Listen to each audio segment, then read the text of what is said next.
Kesombongan adalah penyakit, dan semua penyakit pasti ada obatnya.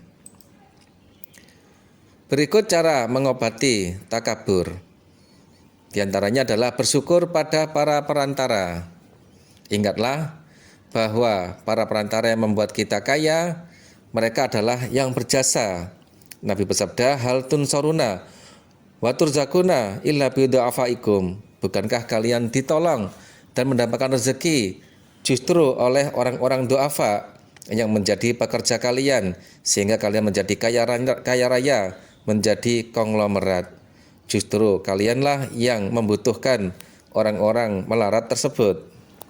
Bahwa amal yang kita kerjakan, rezeki yang kita dapat adalah sebab keutamaan dari Allah Subhanahu wa taala dengan melalui perantara makhluk-makhluknya Allah.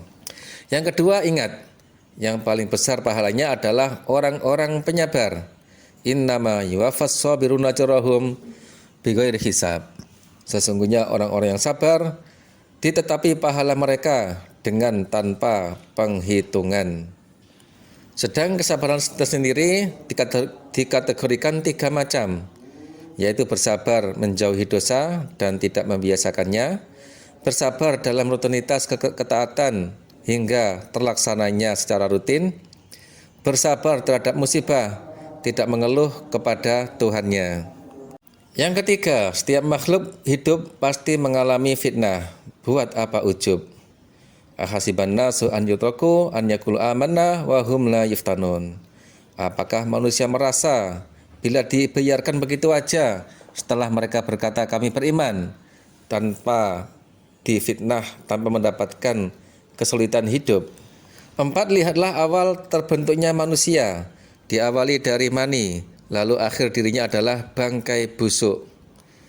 Silahkan memperbaiki kesalahan orang lain tanpa membuat kesalahan baru yang kita buat sendiri. Kehati-hatian ini sebagaimana yang dilakukan oleh Usama. Dia berkata, inni ukalimuhu fisir duna an afataha baban la akunu awalaman fatahahu. Aku mengingatkan Khalifah Utsman secara samar tanpa membuka pintu fitnah, yaitu dengan cara tidak diketahui oleh publik, agar aku bukan pertama orang yang membuka fitnah baru. Yang kelima, ingatlah pelaku sombong kerdil di hari mahsyar. Yusyarul mutakabiruna yaumal qiyamah amsalad dar fi suri rijal yaksyahumudzul min kulli makan. Orang-orang yang sombong dikumpulkan di mahsyar di hari kiamat sebesar semut dalam penampilan laki-laki. Mereka tertutup oleh kehinaan dari segala tempat, kemana-mana diinjak oleh manusia. Yang keenam, ikutilah perilaku Nabi Sallallahu Alaihi Wasallam dalam memposisikan diri atau dalam hal tawadhu. Contohnya, beliau mengucapkan salam pada anak-anak bila berjumpa dengan mereka tanpa mempedulikan senioritas. Beliau juga berjalan bersama para budak perempuan agar membantu mereka untuk kepentingan mereka tanpa peduli level jabatan, posisi. Beliau ikut serta mengerjakan pekerjaan rumahan sebagaimana pekerjaan para lelaki, sebagaimana para laki-laki yang membantu di rumah mengerjakan mencari air dari luar rumah ke dalam rumah, membuang sampah dari dalam rumah ke luar rumah, memperbaiki jendela, memperbaiki pintu, dan lain-lain. Beliau juga memposisikan diri atau tawadhu terhadap orang asing, terhadap orang bodoh, dan terhadap para pencari ilmu yang menginap ketika mencari ilmu di tempat Nabi, sehingga mereka semuanya tidak merasa tersakiti hati ketika berada dekat dengan Nabi, bahkan merasa nyaman. Yang ketujuh, ingatlah akhirat. Orang-orang yang sombong tempatnya adalah neraka. Orang-orang yang lemah, yang tawadhu, tempatnya adalah surga. Tahajatinul jannatu wan nar faqalatin nar ustirtu bil mutakabbirin wal mutajabbirin wa qalatil jannah famali la yadkhuluni illa du'afaun nas wa saqatuhum wa ghiratuhum. Surga dan neraka berdebat. Neraka berkata, aku dipilih hanya untuk orang-orang sombong, orang-orang pemaksa, penjajah. Dan surga menjawab, kenapa aku yang masuk ke tempatku kok cuma manusia-manusia yang lemah dan orang-orang yang jatuh dalam penghidupannya dan orang-orang rendahan mereka. Kedelapan sadarlah menyangka dirinya adalah manusia terbaik, kenyataannya dialah yang lebih hinanya mereka. Allah berfirman, tilka darul akhiratu naj'aluha lil ladzina la yuriduna 'uluwan fil ardi wala fasada. Demikian pemukiman akhirat kami jadikan untuk orang-orang yang tidak menghendaki tinggi hati di bumi dan tidak menghendaki kerusakan. Yang kesembilan, lihatlah faktanya bahwa setiap manusia kemana-mana membawa tai. Artinya setiap manusia pasti membawa dosa dimanapun, kapanpun mereka berada. Pembahasan berikutnya tentang riya dan sum'ah. Dalam bab ini akan terbawa juga tentang niat tujuan duniawi, senang kepemimpinan, bertujuan menumpuk harta, dan menambahkan kehormatan. Riya adalah akidah munafik. Innal munafiqina yukhadi'una Allaha wa huwa khadi'uhum wa idza qamu ila sholati qamu kusala yura'una an-nasa wa la yadhkuruna Allaha illa qalila. Sesungguhnya para munafik mereka memperdaya Allah, justru Allah yang memperdaya mereka. Ketika mereka sholat, mereka sholatnya dengan malas, pamer manusia, dan sedikit pun tidak ingat Allah kecuali sangat sedikit. Fawailul lil musallin alladzina hum an sholatihim sahun alladzina yuhum yuraun.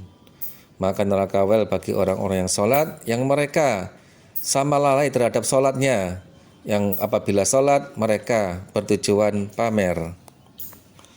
Marra rajulun ala Umar bin Al-Khattab wa qad takhasya'a wa tadallulu.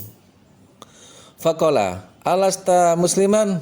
Qala bala. Qala farfa ra'saka wamdud unuqaka fa innal Islam azizun mani'un. Seorang laki-laki lewat berjumpa dengan Khalifah Umar dan dia berjalan dengan menunduk dan merendahkan diri. Lalu Umar berkata, bukankah kamu seorang Islam? Dia menjawab, iya. Khalifah Umar berkata, angkatlah kepalamu, tegakkan lehermu. Sesungguhnya Islam adalah mulia lagi perkasa. Man sama'a sama'allahu bih wa man yura'i yura'illahu bih. Barang siapa pamer pendengaran, Allah pamer pendengaran pada dia, dan barang siapa pamer penglihatan, Allah pun pamer penglihatan terhadap dia. Allah hanya memperdengarkan surga, Allah hanya menunjukkan surga tanpa memberikan surga tersebut kepada orang itu. Dalam hal penampilan kita tidak perlu setiap saat tampil necis. Ada seorang komandan yang ditegur oleh anak buahnya. Qala famali araka syaistan wa anta amirul ardi. Qala inna Rasulullah sallallahu alaihi wasallam kana yanhana an katsiri minal irfa. Qala famali la ara alaika khidaan. Qala kana nabiyyu sallallahu alaihi wasallam ya'muruna an nahtafi ahyanan. Wahai komandan, kenapa aku melihat engkau kusut, tidak bersisir? Engkau kan komandannya bumi, panglima. Dia menjawab, sesungguhnya Rasulullah sallallahu alaihi wasallam melarang kami terlalu sering tampil necis. Lalu dia berkata, kenapa aku melihat engkau nyeker, enggak pakai sepatu sandal? Dia menjawab, Nabi perintah kepada kami untuk kadang-kadang nyeker, tidak pakai sepatu. Selanjutnya adalah syuhrah. Syuhrah adalah tampil populer. Dalam hal berpakaian ada keharaman dalam hal syuhrah. Nabi bersabda, man labisa sauba syuhratin albasahullahu yaumil qiyamah sauba madallatin. Barang siapa memakai pakaian syuhrah, maka Allah akan memakaikan dia pakaian kehinaan di hari kiamat. Syuhrah, pakaian populer adalah pakaian yang lain daripada yang lain, enggak sesuai dengan umumnya orang di tempat tersebut. Termasuk syuhrah adalah mencari ilmu akan menjadi populer. Nabi bersabda, man talabal ilma liyumari bihi sufaha aw liyubahi bihi ulama aw liyasifa wujuhan nasi ilai fahuwa finnar. Barang siapa mencari ilmu untuk berargumen, berdebat dengan orang-orang bodoh, atau dia berwibawa dengan ilmunya tersebut di antara para ulama, atau agar manusia wajahnya menghadap pada dirinya, maka dia di neraka. Atau agar menjadi ulama yang berkuasa. Allah berfirman, ya ayyuhalladzina amanu inna katsiran minal ahbar waruhban la yaquluna amwalan nasi bil batil wa yasudduna an sabilillah. Wahai orang-orang beriman, sesungguhnya kebanyakan pendeta Yahudi dan pendeta Nasrani memakan harta manusia dengan cara batal. Dalam hal ini mereka pun mencegah sabilillah. Demikian karena mereka makan, berpangkat atau berkuasa dan berkepemimpinan di kalangan manusia dengan cara memanfaatkan agama. Sebagaimana para pendeta Yahudi terhadap orang-orang jahiliyah, mereka punya kehormatan sehingga mereka mendapatkan pajak, pelayanan, dan hadiah dari orang jahiliyah tersebut. Berikutnya adalah senang kepemimpinan. Berusaha untuk mendapatkan dan mempertahankan kepemimpinan dengan tujuan dunia, agar hati manusia menyembah padanya dan agar manusia condong kepadanya, juga agar manusia selalu siap membantunya dalam setiap kehendaknya dengan menjunjung tinggi derajatnya, dan dia menancapkan rasa takut kepada setiap manusia. Ciri-ciri keinginan seperti ini telah ditunjukkan oleh Allah dengan menunjukkan sikap iri, durhaka, kesewenangan, kedengkian, dan penganiayaan. Juga dengan cara memanaskan situasi untuk kepentingan pribadi, mengagungkan orang-orang yang diremehkan Allah, dan meremehkan orang-orang yang dimuliakan oleh Allah. Kecuali kepemimpinan demi berkibarnya agama Allah dan kedamaian muslimin. Marah kepada mereka karena kemarahan Allah, diikuti rasa senang kepada kebaikan mereka karena senangnya Allah terhadap kebaikan mereka. Tidak dendam bila posisinya digantikan orang lain. Salasun man kuna fihi wajada bihinna halawatul iman wa taqmah. An yakunallahu azza wa jalla wa rasuluhu ahabba ilaihi mimma siwahuma wa an yuhibba fillah wa an yabghudha fillah. 3 perkara, barang siapa dia memilikinya, maka dia menjumpai manisnya keimanan, yaitu bahwa Allah dan Rasulnya lebih dia cintai dibanding selain itu, dan dia senang di dalam urusan Allah dan murka di dalam urusan Allah. Kemudian beribadah dengan bertujuan mendapatkan harta. Tetapi ada hal yang memang di situ diperbolehkan. Contohnya ruqyah dengan membaca Al-Qur'an. Sabda Nabi, inna haqqa ma akhadtum alaihi ajran kitabullah. Sesungguhnya yang paling berhak kalian dapatkan upahnya adalah kitabnya Allah. Dengan membaca ayat-ayat Allah dalam ruqyah, maka di situ halal bila mendapatkan upah. Dan wajib bagi para ahli baca Al-Quran untuk mencari dunia dengan cara bekerja dan berkreasi. Sebagaimana para nabi dan para sahabat, mereka semua melakukan hal itu, tidak dengan memanfaatkan Al-Quran. Sesungguhnya tidak ada seorang pun nabi atau wali, pasti mereka dalam kehidupannya mendapatkannya dengan cara bekerja. Berikutnya mencari kehormatan atau kewibawaan. Sebagian mereka menambahkan kerjasama yang baik dengan manusia, tapi terlihat ketamakan terhadap pangkat dan kehormatan, ditandai dengan perbuatan meremehkan terhadap rekannya. Sabda Nabi, ma dhi'abani jaya'ani ursila fi ghunamin bi afsadalaha min khirsil mar'i alal mal wa syarafi litinihi. Tidak ada 2 serigala yang lapar yang dilepas ke sebuah kerumunan kambing lebih merusak terhadap kambing-kambing tersebut dibanding kesemangatan seseorang terhadap harta dan kemuliaan dengan menggunakan agamanya. Allah berfirman, sesungguhnya kebaikan-kebaikan akan menghilangkan kejelekan-kejelekan.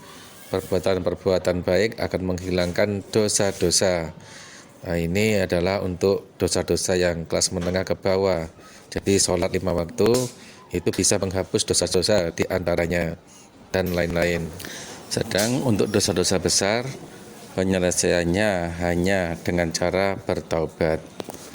Hal-hal yang berkecamuk di dalam diri berupa perasaan melakukan riya, syuhra, ujub, dan keinginan duniawi, ini adalah juga upadaya setan agar manusia berhenti dari beramal. Bila sulit untuk memurnikan niat, tetaplah mengerjakan syariat sesuai petunjuk Rasul, disertai minta tolong kepada Allah.